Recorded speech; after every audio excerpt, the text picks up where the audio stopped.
There has never been a more important time to move in a vegan direction. Whether you're ready to start, restart, or re-energize your vegan or plant-based practice, this podcast is for you. I'm Michele Olander, life coach, vegan, ADHD matriarch, travel lover, and smoothie loather. And I know that it's the details that get in the way of your vegan journey. But I like to believe that the obstacle is always the way. So every week we meet here where I translate the tools of life coaching and Stoic philosophy. I bring you actionable tips, some laughs, interesting guests, and vegan ideas for everyone at any age. All to help you veg your best. Episode 308, a more powerful to-do list.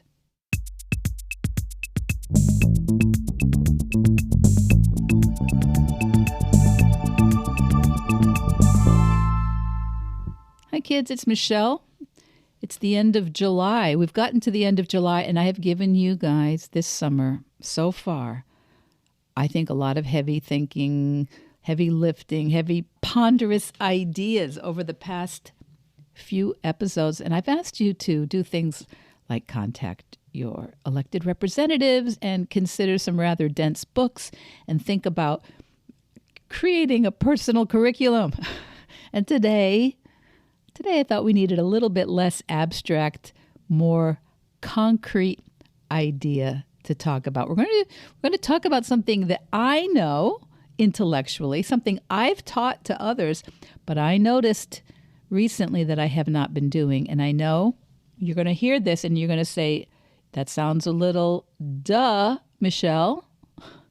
But you are a multi-passionate, multi-hyphenate, multitasking human, and I think it's important for you to build a better, a more powerful to-do list. So if you think that might be a welcome respite this summer, something tangible and practical and useful, and even if you know it intellectually, it's very possible that you could use a little bit of a to-do list refresher, especially this time of year, because we're in what my dad used to call the dog days of summer. But not too far in the distance, there are fall schedule changes coming up, and though you may still be planning a getaway or a trip or a summer project or seasonal maintenance or a family reunion, there may be camp schedules or summer Friday work schedules, and you, like me, might be flying a little bit by the seat of your pants. So this could be the perfect time to make sure your to-do list is as powerful as it can be. So, as I said, I have been taught this, and I have taught others to make more powerful to-do lists. But this week I noticed that my list was over by the phone it used to be where the phone is, but we don't use a landline phone in our house anymore. So I still say it's over by the phone, but there's no phone there. But I did notice that my list was on a torn envelope from a bill, and the top item on the list just said the word dump. D-U-M-P. So that's what caught my attention, that is not the kind of powerful to-do list that I have been taught to create. So, dump. That's not a simple task. And in fact, in this particular case, if I had been more specific, it would have said something about this requires the right vehicle at the right time with a current transfer station. That's what we call the dumps in our area. Transfer station sticker, reflecting on when the opening hours are for the dump. I would need, if it were just me, I would need some help lifting a heavy item that has some very sharp metal on it. So it's going to require gloves and a moving blanket so it doesn't tear up the rubber, I don't know what you call it, like the rubber protection in the back of my car. And it wasn't going to fit in the other car, so it has to be my car, so it has to be when that's home.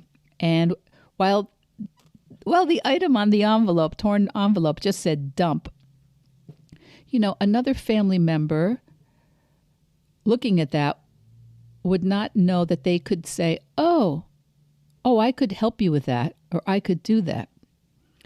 The word dump did not tell me how to begin, and it did not encourage someone else to show leadership on it. And so one of the first rules of a to-do list is a one-word item is often a topic or a project, but it's not really a task. It's not really a to-do item. So why do we write vague things like dump on the to-do list? We write them because we're not quite sure what's involved yet, maybe. Maybe we suspect there are several steps. Maybe we need more information from someone else, or there's a decision that hasn't been quite made. So we write the one word. Or maybe we're recording something another person mentioned. Oh, that needs to go to the dump. Maybe we want to just remember that the problem exists, even though we can't solve it yet. But then we look at that item later and we realize, oh, I still can't do it. And it gets punted again. And this must happen at your house too. Is it just me? Sometimes that item keeps moving from list to list because it's not actually a task yet. It's an unresolved question, or it's a decision. What do we call it? A decision masquerading as a task. And for sure you know that I have talked about how vagueness can be a big obstacle when you're moving in a vegan direction or in a plant-based direction. Being vague about that does not help you learn the skills or take care of the strategies that need to be handled to move in a new direction in the way you're eating and shopping and consuming. So it's like I say, always how you go vegan is really how you do everything. So whether the word vegan is on your to-do list or dump, we want to interrogate those one words with a few questions. Typically about 4 questions, because when an item keeps getting postponed, or when it, that thing on your to-do list that is too vague, we just want to ask a couple questions. What did I mean by this when I wrote it? What did I mean? Is there something I still need to know or find out or decide?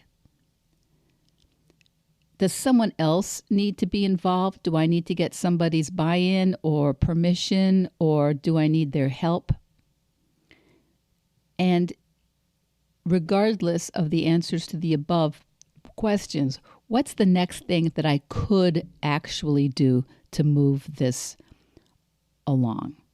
Because things like just asking yourself, that's a task. Deciding, that's a task. Researching or looking something up or delegating, those are all tasks. Those are all separate tasks. And sometimes it's really, really, really important to acknowledge that those count in getting things accomplished in your life. Otherwise, you're going to think you're not making any progress at all. But dump might require a couple questions, a couple preparations, and a couple decisions. In my case, the next action for dump might be ask the family who can help, check which vehicle has the sticker for the transfer station, look up Saturday hours, or if they're closing early for one of the holidays this summer. I would like to choose a date to bring it to the dump before loading the car, so I'm not driving around with a heavy, sharp metal cage in the back of my car. And if your to-do list says vegan, it might be, might be more like go online for a vegan lasagna recipe, or buy tofu, or ask Michele a question, or call my doctor for a blood test. Because a to-do list is really, you want it to be a note that you write to future you, something that's going to enhance the life of you in a day or a week or a month when you get to that item on your to-do list. So a higher quality item contains enough information that you don't have to reconstruct the whole situation later. Instead of doctor, maybe you write down, you can't call them on the weekends or at night. So you might write down, call Dr. Green on Tuesday. Here's the phone number written out, because now I'm writing this. It's Saturday afternoon, but so I can't take care of it now. But on Tuesday, I'm going to call this number before 11 in the morning and ask the desk whether I need blood work before my August appointment, or ask them how I get onto the portal for the medical group. You know, a few years ago, this is reminding me that a few years ago when my mom died, I guess this was 2019, there were, as is normal in this situation, a bunch of things that needed to be figured out. And I found it very overwhelming because, first of all, it was a very sad time for me. And anyway, I would make these lists, and they said things like mom's bank account or mom's insurance bill or mom's car.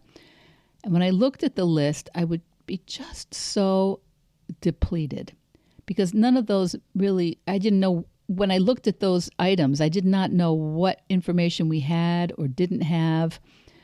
And I remember my coach at the time, because I was kind of a new coach. My coach at the time said, "Michele, do you think your mom's bank has ever had a customer who died before?" So, did my mom's bank ever have a customer who died before? Okay, so I'm not laughing because it was a sad time for me, but it was a funny question, and it was funny how that question broke through a lot of my overwhelm. A lot of my talk, my narrative that I was stuck trying to figure everything out. So what did that help me do? It helped me to just go, oh, what's the name of her bank? What's the phone number? I called them and I said, "Hi, my mom was a customer of your bank. She recently died. What is the process?" Now, that person didn't know, but they knew what department to send me to. And sometimes that department didn't know, but they knew what department to send me to. But at least something was being accomplished. I was learning more with every phone call. Now, I don't mean to suggest that it all got done in one call, but in every case, bit by bit, I got a clearer list or a more specific phone number to call, or a list of the paperwork I was going to need to have online or have on hand. And I remember I started asking each of these people towards the end of my phone call, okay, I haven't gone through this before. Is there anything else you think I should know? Is there anything else that I should be asking? And those questions typically were very, very helpful. So listen, I know that very often there is literally no human being to call. My mom died in 2019, and there are far fewer people picking up phones now than there were in 2019. We have to go online. Very often we have to create passwords, but all the more reason having a one-word vague item on your to-do list is not powerful. It's frustrating. It's not accessing anything, any problem-solving part of your human brain. So instead of things like library, you might say, finish the last 30 pages of your book by Thursday and put the book in the car to go back on Friday. All right, maybe it wouldn't be quite that long, but you want to give yourself something a little bit specific. Instead of vacation, you might say text sister-in-law today and ask whether she can water the garden while we're away. You want that to-do list to be a project management tool that's actually going to help you. And it doesn't have to be complicated. It just needs to be a little bit more specific than we tend to use them. Instead of a kitchen or vegan life upgrade, instead of writing tofu, you might put a couple packages of extra firm tofu on the grocery list or on your Instacart. Your mileage, as they say, will vary, right? Your house, your schedule, your family group, your work situation. But you want to make it as specific as possible, tailored to your real life, because that list is actually there to help you. So right now, you kind of know what you mean as you're scribbling dump onto a torn envelope, okay? But this is actually here to help you, not be some sort of, archaeology, some sort of document you puzzle over in the future. One of my, there are a lot of great organization and productivity websites and podcasts, but one of my favorite from way, way back has been April from learndobecome.com. And one of her most powerful ideas is context-based next actions. Okay, that sounds like a mouthful, but to paraphrase it very poorly, because she explains it much better, she encourages your lists that you make to be grouped by where you are going to take care of them. So is this a task that you're going to do when you're at your desk, or when you have your phone with you, or when you're driving or running errands, or on your commute? Or maybe it's a task that it's when certain people are around that you need to communicate with about it. And other people can be complicating issues, but other people are so much more helpful, I think, when you have a powerful to-do list, because those other people, those family members or neighbors, they're disorganized, they're overwhelmed and multitasking too. So the more specific you can be, the more helpful I find others can be.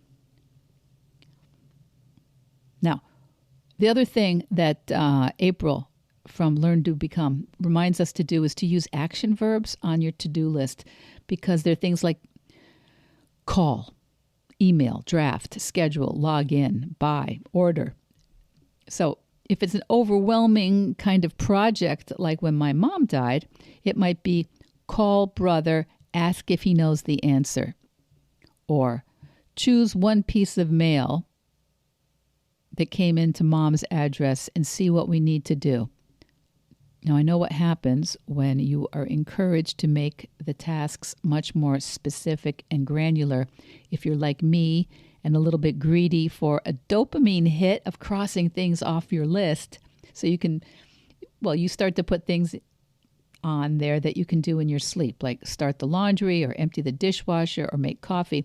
I see you, and I get it. But we don't want to do that. I was taught the 1, 2, 3 rule. 1 big task, 2 medium, 3 small per day. And you don't clutter the list with things you know that you're going to do anyway. If the laundry is something you don't do without a reminder, okay, you can put it on. I do laundry because that's not a problem for me. I've been doing laundry forever. That's not where my life gets lost. Laundry, mail, dishes get emptied from the dishwasher. I don't need the list for that. Calling people, logging into portals, that's where I can overcomplicate everything. And what was that? I can hear you. I can hear you from here. Michele, there are 45 enormous tasks that need to be done at my house as of yesterday. I know, I totally get that. That can be me too. So when I say 1 big task, 2 medium, 3 small, I want to remind you, you're already probably not making the progress you want on those 45 enormous tasks. So consider trusting this process of choosing 1 big task, 2 medium, and 3 small per day. And no, I know you won't always know which ones are really big and which ones are medium. I see you and your overthinking. But very often I find the task that I have been putting off, punting for the longest, it can be solved with like 1 phone call and then it's all done. I had to figure something out with the state of Rhode Island earlier in the summer. And honestly, that was on my list for literally months. And 1 phone call, it was fixed. So That turned out to be actually a small task, but it was on my list for one big task. So anyway, I understand you will not know which is the big, which is the two, and which is the two medium, and which is the three small ones. But it's a good way to start making some progress. And progress is the key, right? We want to get started. We want to move a little bit. Remember, this episode is probably more for me than anyone else, but just on the off chance that this is helpful to you, choose something. Choose a small, specific thing that has been looking overwhelming, and just look at it. Is there some specific progress you can make in that area? It's like what am I going to eat as a vegan? Well, I don't know. Where are you? Are you going out to lunch with your colleagues? It starts by maybe asking the server, are there any options or items you would suggest for someone who's vegan? Sometimes it's as specific as that. Don't overlook asking for help. People aren't always fully knowledgeable. You might get the wrong answer. You might get an answer that's not very satisfactory. But then you know a little bit more usually after you step forward.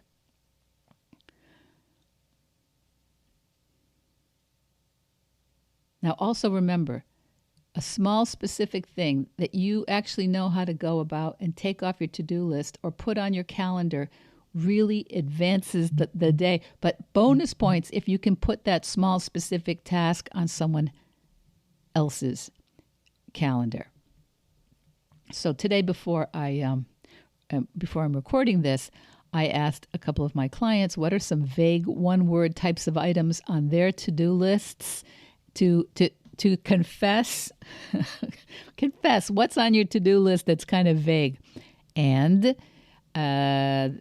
here are some here. Just camp, Uncle Paul, basement/garage, library, garden. Your list probably has something like those, right? Those are not specific. Could you be a little more specific? And you might be wrong. The thing that you think is the specific first step might turn out to be something that's actually a couple steps down the list. And you might need to find something out before that, or you might need to ask for some help before you get to that. But that is still a lot of progress, don't you think? Don't underestimate how powerful it is starting and then realizing, oh, I needed that. I didn't know about that. Oh, I need that tool. Oh, do we have that? Do I need to order it? Do I need to borrow it? Oh, I'll need to do that outdoors, so it has to be on a day it's not raining. Or I need to log into that app. Do I have a password? Do I need to change my password? I understand none of those are particularly fun, but they will make your to-do list so much more powerful. Find 3 items that have been sitting on that list and look for those one-word flags. Doctor, library, camp, garden, car, potluck. And I mentioned before April from learndobecome.com. She's famous for reminding us that our to-do lists are often actually a list of projects. So that's kind of what we're talking about, right? A list of projects is not that helpful. We need to break those projects down into tasks to make progress. So if you've got something like doctor or camp on your list, what does that actually mean? What do you need to know to make progress on that list? Who needs to be involved? Does someone need to be phoned or emailed or texted? And is there any next action that you could actually complete right now that would move it forward? You don't need a new planner. You don't need Post-it notes, color-coordinated markers. Is there just one thing you can do?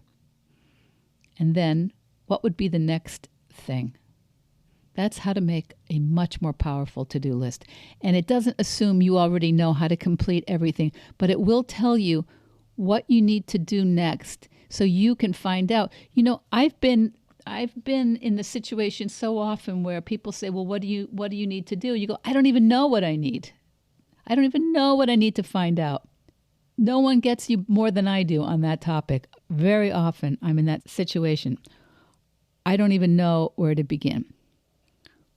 But answer the question, where do I begin? Maybe it is just asking somebody else, just calling the credit card company or the business, or typing it into Google. And I'm not trying to make your to-do list longer, because this will make more items on it, but I'm wanting it to make it a little bit easier for you to make progress, feel productive, and veg your best. Veg Your Best podcast production, music, and editing by Charlie Weinshank. Thanks, Charlie. Before you go, it would mean so much to me and the Veg Your Best team if you would hit subscribe, leave us a 5-star review, or share with someone you think might be interested.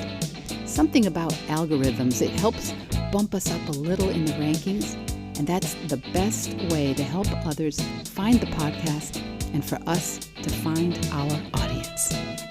So, until next week, make it easy and veg your best.